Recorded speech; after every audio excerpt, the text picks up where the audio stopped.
At the time of doing this draft planning for Term 1 of 2021, the Department of Basic Education has not yet released their planning.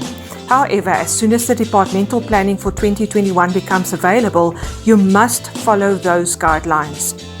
According to the new calendar, teachers will return to school on the 25th of January, while learners return on the 27th.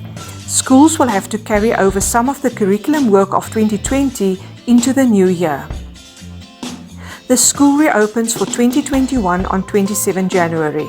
The first term will end on 31 March. There will be 10 weeks of school and 45 school days.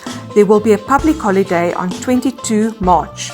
You should be mindful of mathematics topics that were not covered during 2020.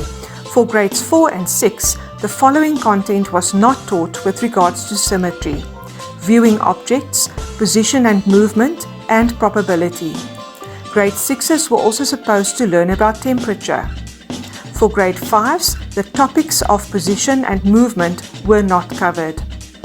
You will need to establish which skills your learners coming from the previous grade have not mastered.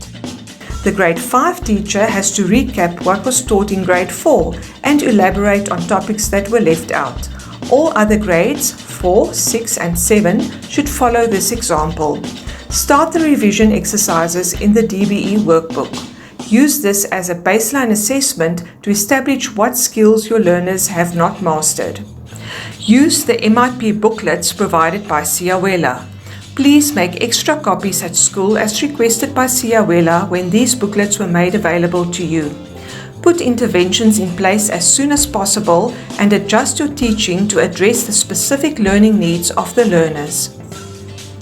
Collaboration amongst teachers and parental support will be a key factor in your planning. Teachers will have to plan for face-to-face teaching as well as planned activities when learners are at home too. This is key. Use the DBE workbooks. Use the pace setter, the daily, weekly planning provided for you for all grades by Siyawela to assist you in your planning and simultaneously serve as an instrument to measure your progress during the term.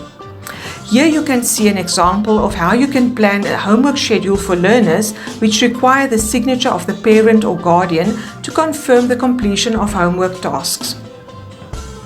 We trust that these few pointers will make the planning task seem a little less daunting. We have reached the end of the formal section of the workshop. Our facilitators have carefully compiled the next video in celebration of your achievements this year. Before you move on to the next video, we kindly ask you to complete a very short questionnaire on your experience of this year's Mathematics in Intersen phase program.